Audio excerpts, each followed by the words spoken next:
ಇನ್ನು ವಿದೇಶಾಂಗ ಸಚಿವಾಲಯದಿಂದ ಮತ್ತೆ ಸುದ್ದಿಗೋಷ್ಠಿಯನ್ನ ಕರೆಯಲಾಗಿದೆ 5:30 ಇವತ್ತು ಸಂಜೆ 5:30 ಮತ್ತೆ ಸುದ್ದಿಗೋಷ್ಠಿಯನ್ನ ನಡೆಸೋರಿದ್ದಾರೆ ಭಾರತೀಯ ಮಹಿಳಾ ಸೇನಾಧಿಕಾರಿಗಳ ಉಪಸ್ಥಿತಿ ಇರುತ್ತೆ 5ನೇ ಬಾರಿಯ ಸುದ್ದಿಗೋಷ್ಠಿ ಇದು ಕರ್ನಲ್ ಸೋಫಿಯಾ ಕುರೇಶಿ ಹಾಗೆ ವಿಂಗ್ ಕಮಾಂಡರ್ ಯೋಮಿಕಾ ಸಿಂಗ್ ಇರ್ತಾರೆ ಅವರ ನೇತೃತ್ವದಲ್ಲಿ ಸುದ್ದಿಗೋಷ್ಠಿ ನಡೆಯುತ್ತೆ ಸಂಜೆ 5:30 ಕ್ಷಣ ಕ್ಷಣಕ್ಕೂ ಕೂಡ ಪರಿಸ್ಥಿತಿಗಳು ಬದಲಾಗ್ತಾ ಇದೆ ಭಾರತ ಪಾಕ್ನ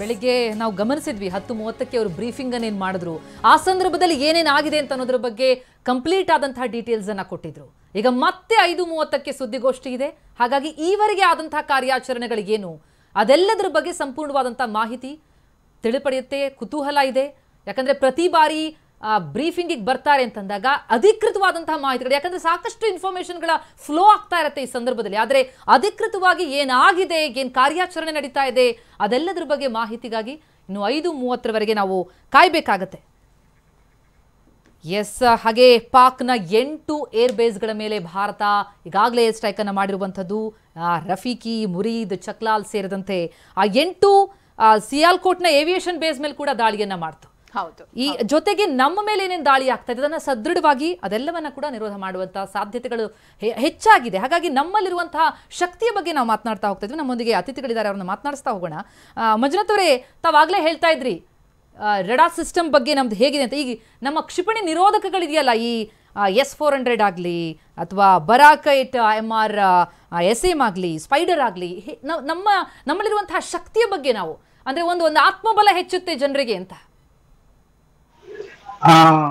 ಮೇಡಮ್ ಏರ್ ಡಿಫೆನ್ಸ್ ಸಿಸ್ಟಮ್ಗಳ ಬಗ್ಗೆ ಹೇಳ್ಬೇಕಾದ್ರೆ S-400 ಈಗ ನಮ್ದು ಹೊಸ ಟೈಪ್ ಇದು ಬಂದಿರೋದು ಎಲ್ಲಾ ಟೆಕ್ನಾಲಜಿ ನ್ಯೂ ಟೆಕ್ನಾಲಜಿ ಇದು ಒಳ್ಳೆ ಒಂದು ಇಕ್ವಿಪ್ಮೆಂಟ್ ಇದಕ್ಕಿಂತ ಮೊದಲು ಪಿಚ್ಚೋರ ಇದೆ ನಮ್ಮ ಹತ್ರ ಮತ್ತೆ ಏರ್ ಡಿಫೆನ್ಸ್ ಸಿಸ್ಟಮ್ ಅಲ್ಲಿ ನಮ್ಮ ಆರ್ಮಿಯಲ್ಲಿ L-70 ಇದೆ ಈಗ್ಲಾ 1M ಈಗ ಮತ್ತೆ ಹೊಸದಾಗಿ ಈಗ್ಲಾ ನ್ಯೂ ವರ್ಷನ್ ನಮ್ಗೆ ಕೊಟ್ಟು ರಷ್ಯಾದಿಂದ ಬಂತು ಅದೇ ರೀತಿ twin barrel gun ZU-23 and Shilka ಮತ್ತೆ Akash weapon system indigenous system ನಮ್ದೇ ನಾವ್ ಯಾರ ಮೇಲೆ ಅದರಲ್ಲಿ ನಿರ್ಭರ ಆಗ್ಬೇಕಿಲ್ಲ ಆತ್ಮನಿರ್ಭರವಾಗಿ ಭಾರತವೇ ತಯಾರಿಸಿದ್ವಿ ಅದು ಯಶಸ್ವಿಯಾಗಿ ಟಾರ್ಗೆಟ್ ಗಳನ್ನ ಉಳಿಸಿದೆ ಅದು ಆ ರೀತಿ ಮತ್ತೆ ಮೇನ್ ಸಿಸ್ಟಮ್ ಏನು ಅಂದ್ರೆ ಈಗ ರಡಾರ್ಗಳು ಮತ್ತೆ ಇದ್ರ ಮೇಲೆ ಟಾರ್ಗೆಟ್ ಗಳು ಬರ್ತಾ ಇರಬೇಕಾದ್ರೆ ಅವರು ಸುಮ್ನೆ ಬರೋಲ್ಲ ಅವ್ರು ಜಾಮಿಂಗ್ ಮಾಡ್ತಾರೆ ನಮ್ಮ ರಡಾರ್ಗಳನ್ನ ಜಾಮಿಂಗ್ ಮಾಡ್ಲಿಕ್ಕೆ ಟ್ರೈ ಮಾಡ್ತಾರೆ ಬಟ್ ನಮ್ಮ ಸೈನಿಕರಿಗೆ ಜಾಮಿಂಗ್ ವಿರುದ್ಧ ಯಾವ ರೀತಿ ವರ್ಕ್ ಮಾಡಬೇಕು ಆ ಜಾಮಿಂಗ್ ಅನ್ನ ಯಾವ ರೀತಿ ಅವಾಯ್ಡ್ ಮಾಡಬೇಕು ಅನ್ನೋ ಸಿಸ್ಟಮ್ ಸಹಿತ ರಡಾರ್ಗಳಲ್ಲಿ ಇರುತ್ತೆ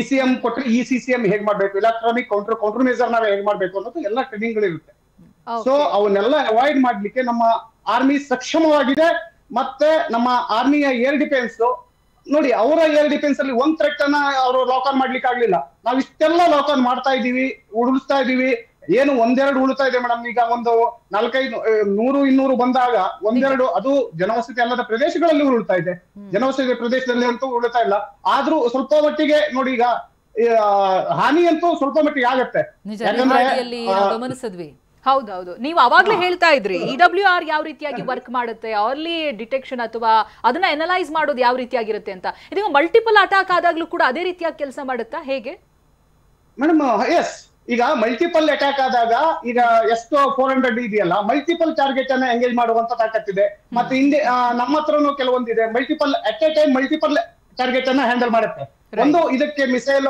ಫೈರ್ ಆಗಿ ಇನ್ನೊಂದೊಂದು ಇದಕ್ಕೆ ರೆಡಿ ಆಗಿ ಲಾಕ್ ಆನ್ ಮಾಡುತ್ತೆ ಲಾಕ್ ಆನ್ ಮಾಡಿ ಅದ್ರ ಮೇಲೆ at a time lock on and firing ನಡೀತಾ ಇರುತ್ತೆ ಸೊ ಆ ಕೆಪಬಿಲಿಟಿ ಕೆಪಬಿಲಿಟಿ ಇದೆ ಮಲ್ಟಿ ಟಾರ್ಗೆಟ್ ಹ್ಯಾಂಡ್ಲಿಂಗ್ ಕೆಪಬಿಲಿಟಿ ಇದೆ ಅಟ್ ಎ ಟೈಮ್ 8 ಟಾರ್ಗೆಟ್ ಅನ್ನ ಹ್ಯಾಂಡಲ್ ಮಾಡಿರುವಂತ ಕೆಪಬಿಲಿಟಿ ಇದೆ ನಮ್ಮ ಮಿಸೈಲ್ಸ್ ಗಳಲ್ಲೂ ಮತ್ತೆ ನಮ್ಮ ರಡಾರ್ ಗಳಲ್ಲೂ ಈ ರೀತಿ ಒಂದು ಟಾರ್ಗೆಟ್ ಅನ್ನು ಎಂಗೇಜ್ ಮಾಡಿ ಇನ್ನೊಂದು ಟಾರ್ಗೆಟ್ ಅನ್ನು ಇದು ಮಾಡಬಹುದು ಲಾಕ್ ಆನ್ ಮಾಡಬಹುದು ಅಂತ ಸಿಸ್ಟಮ್ ಗಳು ಇದಾವೆ ಮಲ್ಟಿ ಟಾರ್ಗೆಟ್ ಹ್ಯಾಂಡಲ್ ಮಾಡಬಹುದು ಮೇಡಮ್ ಹೌದು ಈ ಲಾಂಗ್ ರೇಂಜ್ ಡಿಸ್ಟೆನ್ಸ್ ನಲ್ಲಿ ಆಗ್ತಾ ಇರುವಂತಹ ಅಟ್ಯಾಕ್ ಗಳನ್ನೆಲ್ಲ ಯಾವ ರೀತಿಯಾಗಿ ಮಲ್ಟಿಲೇಯರ್ ಡಿಫೆನ್ಸ್ ಸಿಸ್ಟಮ್ ಮೂಲಕವಾಗಿ ಹೊಡೆದುರುಳಿಸಲಾಗ್ತಾ ಇದೆ ಅಂತ ನಾವು ನೋಡ್ತಾ ಇದ್ವಿ ಬಟ್ ಈ ಪೂಂಚ್ ಭಾಗದಲ್ಲೆಲ್ಲ ನಾವು ಗಮನಿಸಿದ್ರೆ ಶಾರ್ಟ್ ರೇಂಜ್ ಡಿಸ್ಟೆನ್ಸ್ ನಲ್ಲಿ ಆಗ್ತಾ ಇರುವಂತಹ ದಾಳಿಗಳು ನಾಗರಿಕರ ಮೇಲೆ ಆಗ್ತಾ ಇದೆ ಜೀವಹಾನಿ ಕೂಡ ಆಗ್ತಾ ಇದೆ ಈ ಸ್ವಲ್ಪ ಬೇಸರ ತರಿಸುತ್ತೆ ಸರ್ ಎಸ್ ಈಗ ಲಾಂಗ್ ರೇಂಜ್ ಮಿಸೈಲ್ಸ್ ಆಗ್ಲಿ ಲಾಂಗ್ ರೇಂಜ್ ಪ್ರೊಜೆಕ್ಟೈಲ್ ಅಲ್ಲಿ ಟೈಮ್ ಇರುತ್ತೆ ಮತ್ತೆ ಶಾರ್ಟ್ ರೇಂಜ್ ಇದ್ರಲ್ಲಿ ಸ್ವಲ್ಪ ಟೈಮ್ ಕಡಿಮೆ ಇರುತ್ತೆ ಆಕ್ಷನ್ ಟೈಮ್ ಕಡಿಮೆ ಇರುತ್ತೆ ನಮ್ಮ ಹತ್ರ ಸ್ವಲ್ಪ ಕ್ವಿಕ್ ಆಗಿ ಆಕ್ಷನ್ ಮಾಡ್ಬೇಕಾಗತ್ತೆ ಅದನ್ನು ಸಹಿತ ಯಶಸ್ವಿಯಾಗಿ ಮಾಡ್ತಾ ಇದೆ 50-60 ಬಂದಾಗ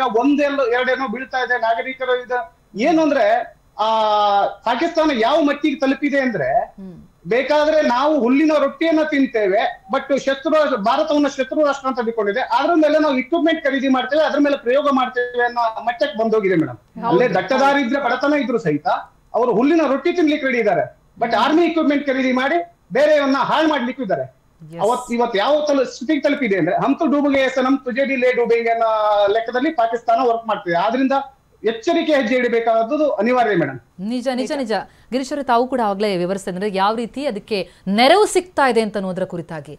ಈಗ ಸದ್ಯದ ನಾವು ಪರಿಸ್ಥಿತಿಯನ್ನು ನಾವು ಗಮನಿಸ್ತಾ ಹೋದಾಗ ಭಾರತ ಈ ಎಸ್ಕಲೇಷನ್ ಲೆವೆಲ್ ಯಾವ ಮಟ್ಟಕ್ಕೆ ಹೋಗ್ಬೋದು ಅಂತ. ಯಾಕಂದ್ರೆ ಈಗಾಗಲೇ ನಾವು ಡಿಪ್ಲೊಮೆಟಿಕ್ ವಾರ್ ಆಯ್ತು, ಎಕನಾಮಿಕ್ ವಾರ್ ಆಯ್ತು, ಅದು ಯಾವುದು ಅದು ತಟ್ಟಲ್ಲ, ಅದಕ್ಕೆ ತಡ್ತಾ ಇಲ್ಲ ಕೂಡ. ಹಾಗಾಗಿ ಈಗ ಮುಂದಿನ ಹೆಜ್ಜೆ ಏನು ಆಗಿದ್ರೆ, ಈಗ ಅವರ ವಾಯುನೆಲೆಗಳನ್ನ ಧ್ವಂಸ ಮಾಡಿದೀವಿ, ಅಷ್ಟು ಸಾಕ? ಅದಾದ್ರೂ ಕೂಡ ಮತ್ತೆ ಮತ್ತೆ ಅಲ್ಲಿ ಡ್ರೋನ್ಗಳ ದಾಳಿ ಆಗ್ತಾನೆ ಇದೆ ಅಂತಂದ್ರೆ ಅದಕ್ಕೆ ಎಲ್ಲೋ ಬ್ಯಾಕ್ ಹ್ಯಾಂಡ್ ಇಂದ ಸಪೋರ್ಟ್ಗಳು ಬಹಳ ಆಳಕ್ಕಿದೆ ಅಂತ ಅನ್ಸುತ್ತೆ. ಖಂಡಿತ ಅವ್ರ ಸಪೋರ್ಟ್ ಹಾಳದಾಗೆ ಇದೆ. ಅವ್ರ ಸಪೋರ್ಟ್ ಈ ಥರ ಕೃತ್ಯ ಮಾಡೋಕ್ಕೆ ಅವರಿಗೆ ಹಣದ ಕೊರತೆ ಯಾವತ್ತೂ ಇಲ್ಲ. ಟೆರರಿಸ್ಟ್ ಆ್ಯಕ್ಟಿವಿಟೀಸ್ ಮಾಡೋದಾಗಲಿ, ಇನ್ನೊಬ್ರಿಗೆ ಹರ್ಟ್ ಮಾಡೋದಾಗಲಿ, ಅದಕ್ಕೆ ಬೇಕಾಗಿರುವಂಥ ದುಡ್ಡು ಅವ್ರಿಗೆ ಯಾವಾಗಲೂ ಫ್ಲೋ ಇದ್ದೇ ಇದೆ. ಅದಕ್ಕೆ ಬೇಕಾಗಿರುವಂಥ ಹವಾಲ, ಅದಕ್ಕೆ ಬೇಕಾಗಿರುವಂಥ ಕೆಲವು ಆರ್ಗನೈಸೇಷನ್ನು, NGOs ಮತ್ತು ಕೆಲವು company, shell companies which is running as a big construction company, ಆ ಥರ ಎಲ್ಲ ನಮ್ಗೆ ಕಾಣುತ್ತೆ. But there main thing is channeling the money to these terrorist organisations. So ಈ ಥರದಲ್ಲಿ ಚಾನಲ್ಲು ಆಗ್ತಾ ಇರುತ್ತೆ ಈ ಥರ ದುಡ್ಡು. ಸೊ ನೀವು ಆಗಲೇ ಕೇಳ್ತಾ ಇದ್ರಿ ಸರ್ನ, ಯಾವ ಥರ ನಿಮಗೆ S-400 ಆ್ಯಕ್ಟ್ ಆಗುತ್ತೆ, ಯಾವ ಥರ ಬರಾಕ್ 8, ಯಾವ ಥರ Spyder system, Akash air defence, these are all integrated air defence systems ಅಂತ ಕರೀತಾರೆ. See first that is the strength that acts like an iron dome of Israel. See ಈಗ S-400 ಸರ್ ಹೇಳ್ದಂಗೆ ರಡಾರ್ ಇದೆಯಲ್ಲ, it can detect up to a distance of 600 kilometres. It can detect at a time 300 targets. 300 ಟಾರ್ಗೆಟ್ನ 600 kilometre ದೂರದಲ್ಲೇ detect ಮಾಡುತ್ತೆ. ಆಮೇಲೆ there are 4 layers in that S-400. ಒಂದು 400, ಇನ್ನೊಂದು 250, ಇನ್ನೊಂದು 120, ಇನ್ನೊಂದು 30. ಆ 400 ಕಿಲೋಮೀಟರ್ ಹತ್ರ ಬರ್ತಾ ಇರ್ಬೇಕಾದ್ರೆ it can hit the bombers. ಅಂದರೆ ಈ ಬಾಂಬರ್ಸ್ ದೊಡ್ಡ ದೊಡ್ಡ ಏರ್ಕ್ರಾಫ್ಟ್ಗಳನ್ನ ಹಿಟ್ ಮಾಡುತ್ತೆ. It can hit from 10 feet to 1 lakh feet ತನಕ ಹೈಟ್ ತನಕ it can reach the missiles what they use. There are 4 types of missiles they can use. ಒಂದು 400 ಕಿಲೋಮೀಟ್ರಲ್ಲೇ ಇಂಟರ್ಸೆಪ್ಟ್ ಮಾಡುತ್ತೆ. ಅದನ್ನು ಬಿಟ್ಟರೆ ಈ ಮಿಸೈಲ್ಸ್ನ ಇಂಟರ್ಸೆಪ್ಟ್ ಮಾಡೋದು ಸೆಕೆಂಡ್ ಲೇಯರ್ ಇಂಟರ್ಸೆಪ್ಟ್ ಮಾಡುತ್ತೆ, ಅದು 250 ಕಿಲೋಮೀಟ್ರಲ್ಲೇ ಇಂಟರ್ಸೆಪ್ಟ್ ಮಾಡುತ್ತೆ. ನೆಕ್ಸ್ಟು ಈ ಲೋ ಫ್ಲೈಯಿಂಗ್ ಡ್ರೋನ್ಸ್ ಎಲ್ಲ ಬರುತ್ತಲ್ಲ, ಅದಕ್ಕೆ ಲೋ ಫ್ಲೈಯಿಂಗ್ ಹೆಲಿಕಾಪ್ಟರ್ಸು ಆ ಥರ ಎಲ್ಲ ಬರುತ್ತಲ್ಲ, ಅದನ್ನು 3rd ಲೇಯರ್ ಇಂಟರ್ಸೆಪ್ಟ್ ಮಾಡುತ್ತೆ. ಅಂದರೆ nearly which comes near 120 kilometres. Next the 4th layer is the drones. It intercepts at very low, ಇದು 30 ಕಿಲೋಮೀಟರ್ ಹತ್ರ ಬಂದಾಗ ಹೊಡೆದು ಬಿಸಾಗುತ್ತೆ. ಇವಾಗ S-400 ಗೆ ಕಂಪ್ಯಾರಿಟಿವ್ ಯಾವ್ದ್ಯಾವ್ದಿದೆ ಅನ್ನೋದ್ರ ಬಗ್ಗೆನೂ ಕೂಡ S-400 ಕಂಪ್ಯಾರಿಟಿವ್ ಅಂದ್ರೆ S-400 ಆದ್ಮೇಲೆ then we move to the Prithvi defence system. Of course sir, ಅದ್ರ ಬಗ್ಗೆ ಖಂಡಿತ ನಿಮ್ಮಿಂದ ಪಡ್ಕೊಳ್ತಾ ಹೋಗ್ತೀನಿ. ಯಾಕಂದ್ರೆ ಬಹಳ ದೊಡ್ಡ ರಕ್ಷಾ ಕವಚ ನಮ್ಮ ಬಳಿ ಇರುವಂತದ್ದು.